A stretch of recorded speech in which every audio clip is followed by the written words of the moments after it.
Growing up in the South, we were raised on sugar. From sweet tea to sweet potato casserole, we were shown love through sugar.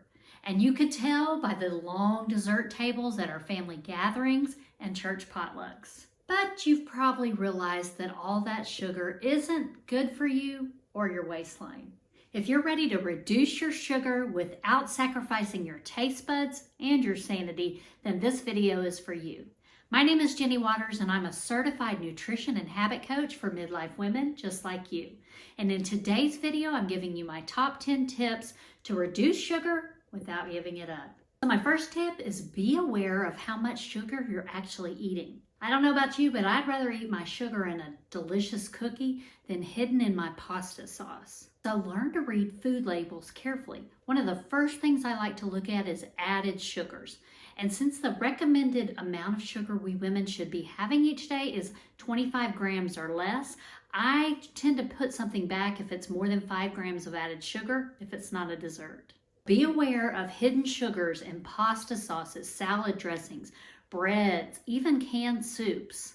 Pay attention to how much you're eating so you know where you're starting from, and then slowly cut back. Once we've hit our perimenopause, menopause era, it's important to pay attention to sugar because that extra sugar can result in storing more fat around our belly, having poor sleep, and it can also trigger those hot flashes. This goes into my next tip. Many of us love our sweet tea, our lattes in the morning, or maybe even a cold Dr. Pepper, but that sugar adds up quickly.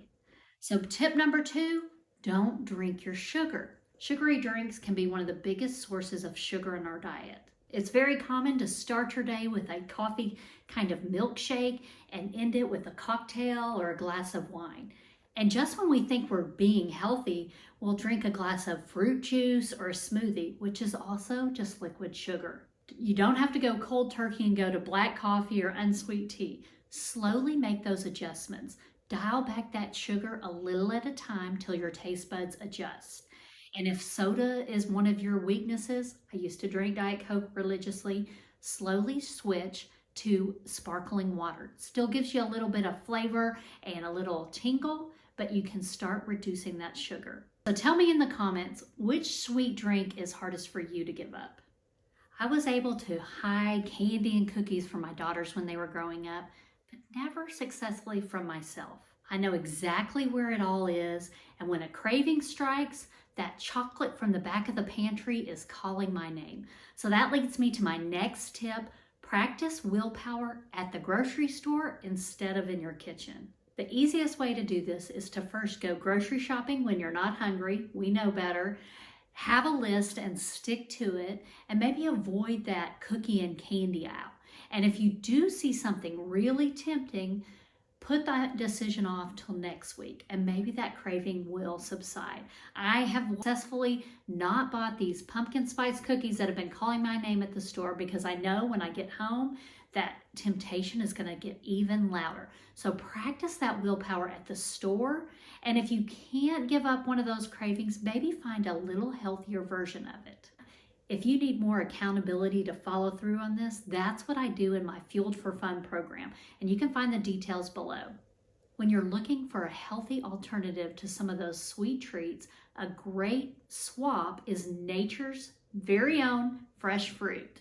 So that brings me to my next tip. Use fruit to curb those sugar cravings. Unlike drinking fruit juice that's basically liquid sugar, eating a piece of fresh fruit also gives you fiber that's going to help slow down the digestion and not impact your blood sugar quite as much. So fruit is naturally sweet and can be a great swap for those candy and cookies full of artificial flavors and lots of extra sugar. We've all gotten hangry from time to time, and despite the commercial, you don't need a Snickers bar.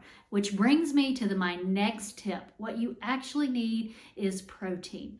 Protein can help you stay full and satisfied and gives you a little extra edge to say no to that Snickers bar or whatever sugary treat that is calling your name. When you satisfy your hunger first, you're not as tempted to eat any and all sugar that's available. You pick more worth it sugars rather than just eating something for fast energy. Good sources of proteins are meats, poultry, fish, eggs, dairy products, legumes, nuts, and seeds. Now, my next tip goes hand in hand with this. Remember on Halloween when either you were a kid or your kids were trick-or-treating and you came home and dumped out your basket and started immediately sorting your candy. What was in your very top favorite candy pile and what was not really worth it? When you're not hungry, you have a better chance of only indulging in that worth it sugar. So my next tip is eat dessert, not a sugary snack. Eating your sugar as a dessert is going to be better for you because if you eat protein and vegetables first, that slows down the absorption of the sugar, so it's not going to shoot your blood sugar up like a sugary snack would. And what goes up crashes later, and a sugary snack sets you up for a blood sugar crash later, which sets up for more cravings. Have you ever noticed your cravings are stronger when you're tired? That's only natural, so that's my next tip. Get enough sleep. When you're tired, your body wants some quick energy, and the best form of quick energy comes in the form of sugar or carbohydrates. To help with that, aim for 7 to 8 hours of good quality sleep to manage those sugar cravings. Even when you're well rested and not hungry, those sugar cravings can still hit. The next tip is delay, don't deny. And what I mean by this is when your sugar craving hits, set a timer for 20 minutes. Sometimes that's all it takes for that craving to subside. I have used this to pass up on those stale cookies in the back of the pantry that aren't worth it if I can just wait for 20 minutes and then I'm distracting myself and on to another task. I also sometimes use this delay, don't deny tactic when I know a better dessert is coming up in the next few days. Maybe we're going out to eat and I'd much rather have that restaurant dessert. I don't want you to deny yourself the pleasure of sugar, but when you go from telling yourself you can't have it to just putting off the decision to a little bit later, it helps be more intentional about your choices of sugar and less impulsive. Now, growing up, going out to eat was a special treat. We didn't get to do it often. So when we did, it was so nice to celebrate and eat what we wanted.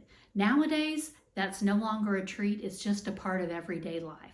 And so has sugar become so common there. So my next tip, eat to celebrate, not just to soothe.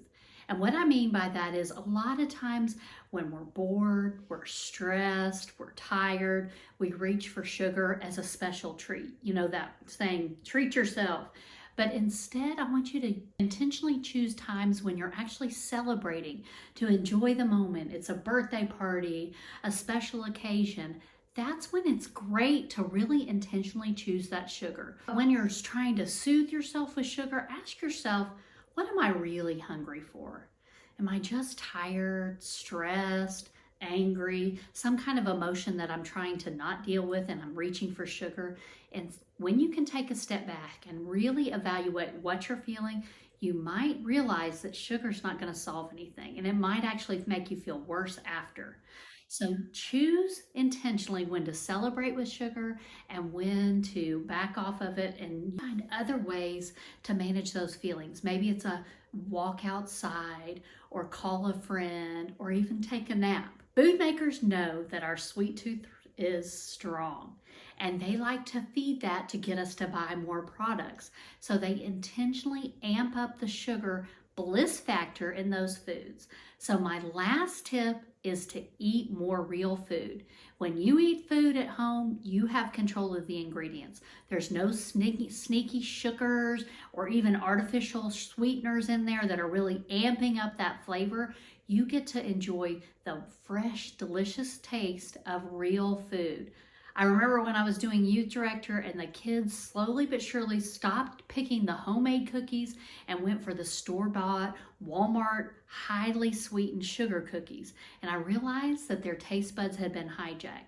So when you can dial in and eat more real food made at home where you know the ingredients, your sugar cravings are naturally going to go down and you're going to reduce your sugar intake. I get reducing sugar is not a fun process, but if you do it slowly but surely and use these tips, Before you know it, sugar is not going to have its hold on you any longer. Reducing sugar goes a long way to aging stronger and healthier. But if you want more tactics, you're going to want to watch this video here where I help you balance your blood sugar so you fuel your energy, manage your waistline, and balance those hormones.